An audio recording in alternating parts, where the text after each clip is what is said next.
Hey you guys, it's Peter, and welcome to my channel, Peterisms, where I tell stories of my life and just little things that I've learned as I've grown into the person that I am today. And I want to share something different today than I usually do on here. So if you don't know, I have a booktube channel, and over there I read books and I review books and do book hauls and anything bookish I do over there. And it's actually where I started on YouTube. And I love that channel and I love being part of booktube. It is such a privilege to be part of such a wonderful community that seems always to be very, very positive.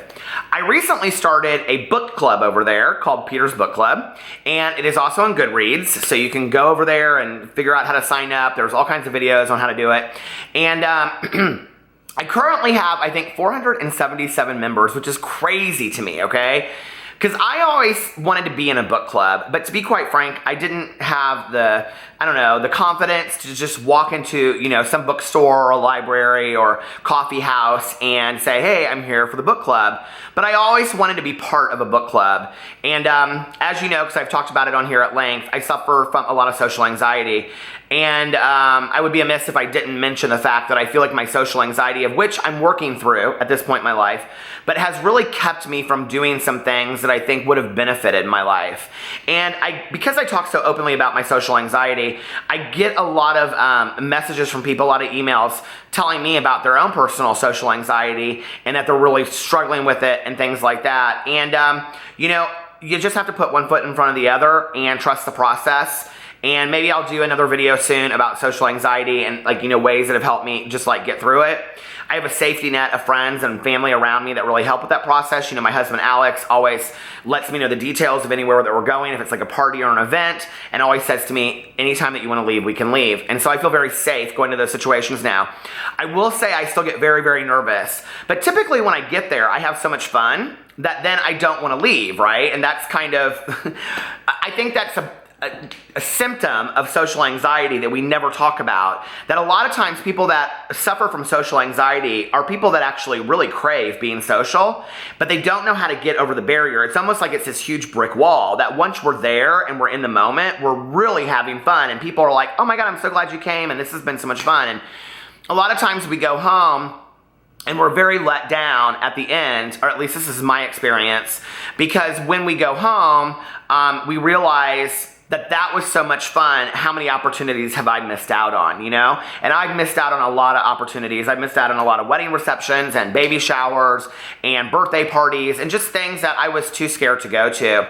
And I know that when you watch me on video and you see me here in front of this camera and with my dog to the left of me, it doesn't seem like, well, to your right, I guess, it doesn't seem like Peter's somebody that scares that easily, but I feel very safe in my home, with my candle waxes burning right now and a cup of coffee waiting for me in the kitchen, and it's beautiful outside and I can sit on my back patio and wave to my neighbors, and I'm safe in that. It's when I have to step outside of that into uncharted territory of where I don't know people and I don't know what they're going to think of me and what they're going to say of me, that I start coming in and pulling in and retracting. And I think it's from two reasons.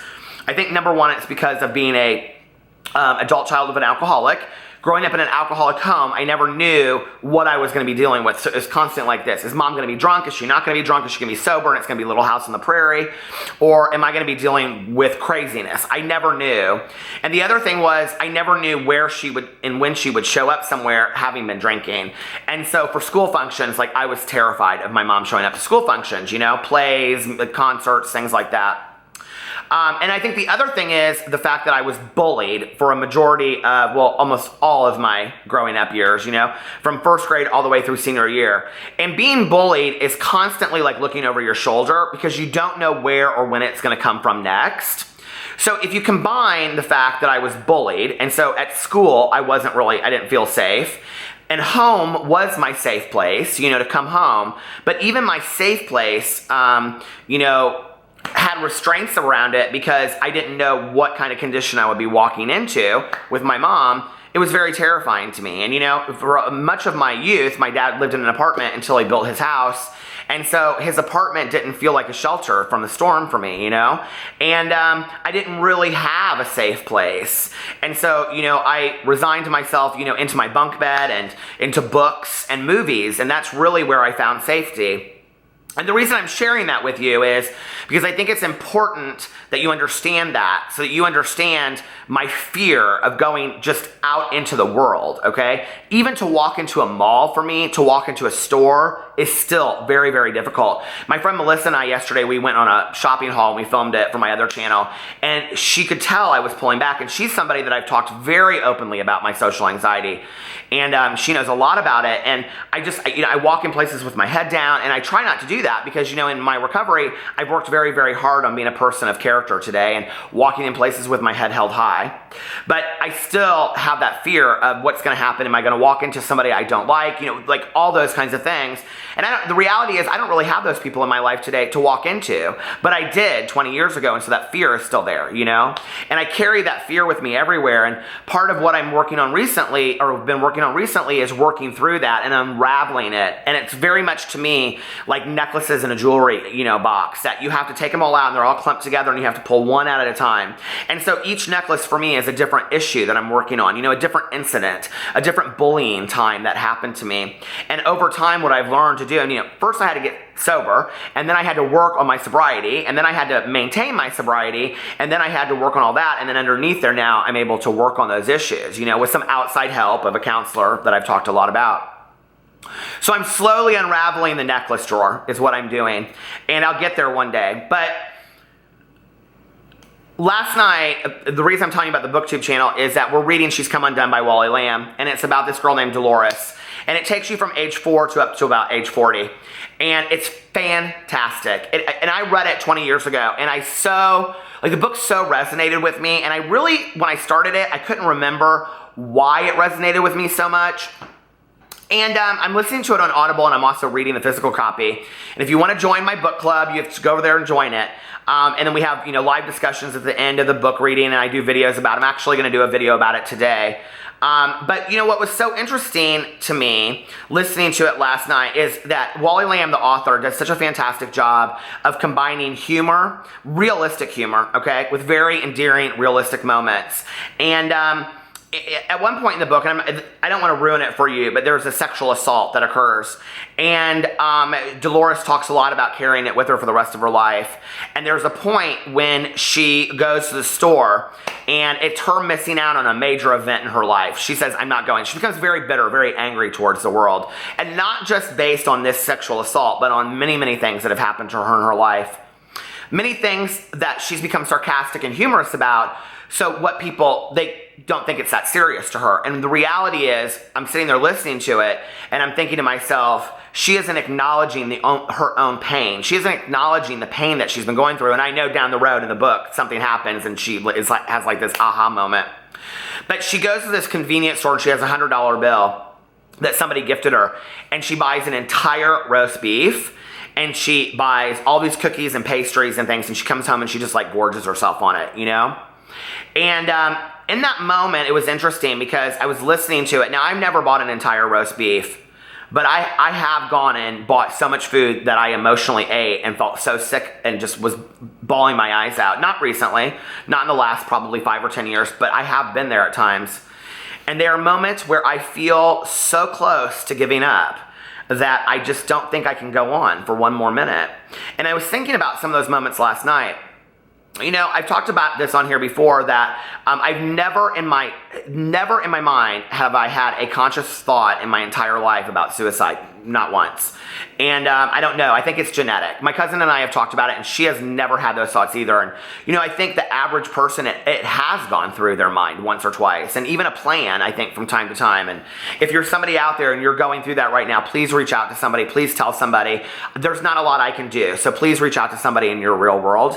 But, I've never had those moments, but I have had moments where I felt like giving up. And as a person in sobriety, those are scary moments, right? Because the option for me is to keep putting one foot in front of the other, lay in bed and give up completely, or start using again. I know I can't start using again. I could. I always could, right? But I know that I can't, because I'm going to lose everything I have, from my, career, to my husband, to my family. My family would be done tomorrow. My dad looked at me when I got sober, and he said, if you ever pick up again, I'm done. I don't care if it's 50 years down the road, And I would be such a disappointment to myself that I don't want to do that either after 23 years sober. Have I had moments where I feel like I could just gorge myself on $100 worth of food? Absolutely. Have I had moments that I felt like I could just give up completely? Yes. And thankfully, I have had people in my life. It doesn't have to be 15 people, Sometimes it's just my husband. Sometimes it's my friend Tanya. Sometimes it was my ex. Sometimes it was my mom. Sometimes it was my dad. Sometimes it was my sponsor. Sometimes it was a stranger on the street that would say to me, "What's going on with you? Like, you don't seem okay." My mom had this interesting story that she used to tell, that she was in a grocery store and she had 2 bottles of wine, and she was going home, and it was like 9 o'clock at night. And this was before she got sober. And the woman behind her looked at her and she put her hand over hers and she said, "Sweetheart, it can't be that bad." And my mom started sobbing in the grocery store because for her it really was that bad that day. And she didn't really know how to move on one more minute. She didn't get sober then, and she didn't get sober 2 weeks down the road or 6 months down the road. But when she got sober and she started going to meetings, she saw that woman in the rooms of recovery. And I think I just got kind of chills through my head. Down the road, there is a woman here that works in a recovery house. And I had a friend that was at that recovery house, and he said, "So-and-so knows your mom."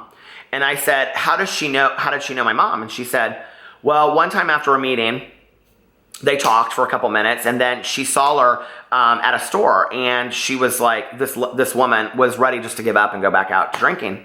And my mom sat there and talked to her for a half an hour and shared her experience and said, "I've gone through this. You don't have to give up."